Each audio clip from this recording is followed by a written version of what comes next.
E galera, a maior greve de atores americanos de todos os tempos tá rolando agora. E rumores indicam que ela pode afetar o GTA 6 e acabar adiando o lançamento do game. Mas será que isso é verdade? Dá uma olhada.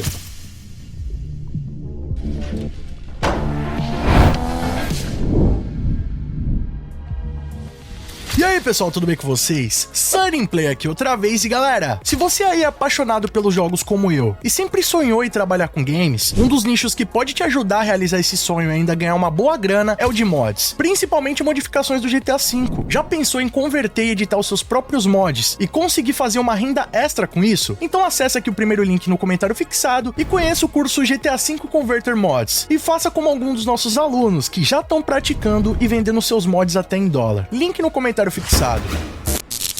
E bom, rapaziada, ontem, dia 25 de julho, a SAG-AFTRA, que é o sindicato americano que representa atores de cinema e televisão, e isso inclui também os videogames, né? Já que atualmente a maioria dos jogos utiliza a atuação de atores em tempo real para poder realizar a captura dos jogos, anunciaram a greve geral de atores após um ano de negociação com os maiores estúdios da indústria, incluindo a Electronic Arts, Epic Games, a Disney e até a Take-Two Interactive, que é a empresa dona da Rockstar Games. E nessa greve, os atores estão exigindo melhores condições e o consentimento sobre a utilização ali das suas informações, das suas capturas para o desenvolvimento de tecnologias com inteligência artificial. Ou seja, basicamente esses estúdios, além de capturar o movimento deles e a interpretação para utilizar nos jogos, eles também estão utilizando essas capturas para desenvolver as tecnologias de inteligência artificial que estão sendo desenvolvidas por esses estúdios, sem informar os atores. Então eles não têm consentimento nenhum, eles não podem autorizar ou não a utilização dessas capturas para essa finalidade e também não estão sendo pagos nenhum real a mais por isso. Então, no geral, é para isso que eles estão fazendo essa greve. Eles tentaram durante um ano e meio negociar com esses estúdios uma melhor condição para os atores, porém não chegaram a nenhum acordo. Então agora no dia 25 de julho iniciou essa greve. Inclusive esses órgãos já emitiram uma lista que indica quais são os estúdios que foram afetados por essa greve, onde basicamente eles terão as gravações e capturas de movimento paralisadas até que essa greve seja concluída. E bom, a grande confusão nessa história, rapaziada, é que um dos estúdios que poderia estar incluso nessa greve e que poderia ser afetada por ela é justamente a Rockstar Games, já que praticamente todo o material que é desenvolvido em cima do modo história, inclusive das DLCs do GTA Online, dependem de capturas de movimentos de atores. Só que isso daí, rapaziada, não tá em discussão desde hoje, né? Como eu falei pra vocês, essa negociação já vem rolando há cerca de um ano e meio. Em dezembro de 2023, o Strauss Zelnick, que é o CEO da Take-Two Interactive, já havia confirmado que, independente do fracasso ou não dessas negociações, o GTA 6 estava fora de risco quanto a isso, porque provavelmente boa parte do material ali do modo história já havia sido capturado, né? Se não todo o material do modo história, levando em consideração que o jogo vai lançar ano que vem. Inclusive, na ocasião, ele prestou um apoio ao sindicato, né? À greve, dizendo que ele torcia para que um acordo fosse feito entre os estúdios e o sindicato. Porém, rapaziada, até agora a situação tá completamente diferente disso, né? Eles realmente não conseguiram chegar a um acordo, gerando essa greve. E o mais curioso é que quando eles emitiram esse boletim com os estúdios que estariam envolvidos dentro da greve, um dos que estavam lá, né? Um dos projetos que seriam afetados era justamente o Project Americas, que é o GTA 6. Então isso aí já levantou uma forte discussão dentro da internet e muitos portais começaram a publicar que o GTA 6 seria adiado. E realmente, rapaziada, quando você entrava lá no sindicato, se você procurasse por Americas ou Rockstar Games, você ia encontrar que o jogo tava meio que embargado por causa desse processo e que as gravações seriam cessadas até que a situação fosse resolvida. Porém, rapaziada, o portal Kotaku, um dos maiores do mundo dos games, entrou em contato com a Rockstar Games e a partir de fontes internas eles informaram que não, o GTA 6 não vai ser afetado por essa greve. Isso porque os jogos que foram afetados são aqueles que começaram a ser produzidos do final do ano passado pra cá. E como o GTA 6 já vem sendo desenvolvido antes disso, ele não vai ser afetado. Então, rapaziada, podem ficar tranquilos, GTA 6 não vai ser adiado. Pelo menos não por esse motivo, né? Espero que não seja. Então já tá mais do que confirmado que os jogos que iniciaram a produção antes de dezembro de 2023 vão seguir com desenvolvimento normalmente. Nessa altura, o SAG-AFTRA, que é o sindicato dos atores, já atualizou seu banco de dados, modificando os status do Project Americas. Então, rapaziada, pelo que tudo indica, o desenvolvimento segue normalmente e não vai ser afetado por essa greve. Porém, diversos outros estúdios estão sendo afetados e projetos como, por exemplo, Fortnite, Life is Strange, Apex Legends, entre outros, vão ser afetados durante um processo de mais de 60 dias de duração dessa greve. Segundo o boletim emitido pela Kotaku, os artistas de jogos que incluem dubladores, artistas de captura de movimento e outros cujo trabalho gravado é usado durante a produção entrarão em greve em julho após negociações que duraram mais de um ano, fracassarem em torno de questões de proteção de IA. Enquanto as empresas, incluindo Epic Games, EA e Activision, dizem que ofereceram concessões significativas sobre a questão de IA generativa, a SAG-AFTRA sustenta que as propostas atuais não conseguem proteger algumas das suas performances de serem copiadas e duplicadas usando IA sem divulgação ou pagamento. Quando os atores de jogos do SAG-AFTRA entraram em greve pela última vez em 2016, ela durou quase um ano, com alguns membros recusando papéis de alto nível em jogos futuros, como a performance contínua da Ashley Bush em Life is Strange, devido à paralisação do trabalho. Embora a greve tenha impactado em novos jogos que entraram em produção recentemente, ou que estavam planejados para começar o desenvolvimento ainda esse ano, muitos dos existentes pareceram propensos a continuar conforme o planejado. Esse também é o caso dos jogos de serviço ao vivo, ou live service, que aparentemente incluem Fortnite e Apex Legends. No entanto, se a greve durar mais de 60 dias, o trabalho de desempenho e andamento nesses jogos pelos membros da SAG-AFTRA também será interrompido. Dependendo de quanto tempo durar, as empresas podem recorrer à mão de obra de fura-greve para substituir os artistas existentes ou ser forçadas a atrasar o conteúdo e os projetos futuros. Ou seja, rapaziada, apesar do GTA 6 não estar na linha dessa greve, né, não ser um dos estúdios que vai ser afetados por ela, a gente não consegue ter uma confirmação se isso também se aplica ao GTA Online, até porque provavelmente a Rockstar Games já vem desenvolvendo algo pro GTA Online do GTA 6. Eu acredito que pelo menos o primeiro ano do GTA Online já deve ter sido desenvolvido, capturado, algo do tipo, mas dali pra frente não dá pra saber o que vem por aí, né? Provavelmente futuros projetos, coisas que deveriam começar ainda esse ano, não vão pra frente em razão dessa greve. Mas vamos aguardar como é que vai desenrolar tudo isso aí. Strauss Zelnick já confirmou que o GTA 6 não vai ser afetado, Rockstar Games também confirmou através desse boletim da Kotaku, então vamos ficar ligados nas novidades, mas por enquanto o GTA 5 segue com seu lançamento em 2025. Mas aí, o que vocês acharam dessas novidades? Será que alguma outra situação pode fazer com que o GTA 6 seja adiado? Comenta aqui embaixo sua opinião, que ela é muito mais do que importante, vamos trocar uma ideia sobre isso aí. E galera, não esquece de colar no primeiro link do comentário fixado e participar hoje mesmo do curso de conversão de mods e aprender uma nova habilidade que vai te dar uma renda extra. E ó, se vocês gostaram do conteúdo desse vídeo, não vacila. Deixa o like pesado pra fortalecer, que além de apoiar o nosso trabalho, vocês mostram pro YouTube que estão interagindo com o canal, assim sempre que tiver novidade, eles vão estar te notificando aí. Outra maneira de não perder nossos vídeos é clicando aqui embaixo no botão inscreva-se, que é de graça, e também no sininho ativando todas as notificações, assim sempre que tiver novidade, você vai ser o primeiro a ficar sabendo. E galera, lembrando que os membros do nosso canal têm acesso aos vídeos antes de todo mundo. Tem seu nome passando na tela, acesso a GIFs, figurinhas exclusivas e muito mais. Quer garantir todos esses benefícios e apoiar o nosso trabalho? Clica aqui embaixo no botão Seja Membro e vem fazer parte da Máfia Sunny Play você também. Ou então clicando aí no botão Super Thanks. A partir de R$1 você ajuda a produzir os vídeos do canal e deixa sua mensagem personalizada pra todo mundo ver. E ó, já segue lá nas redes sociais, tô sempre postando essas novidades em primeira mão com vocês e vocês podem mandar sugestões de vídeos novos, assim como esse aqui. E não vacila, estourando esses vídeos do canal Sunny Play, que aqui só tem vídeo pra vocês, continuem nos acompanhando. Muito obrigado pelo carinho, espero que tenham gostado de mais vídeo do canal. Tamo junto, aquele abraço e falou!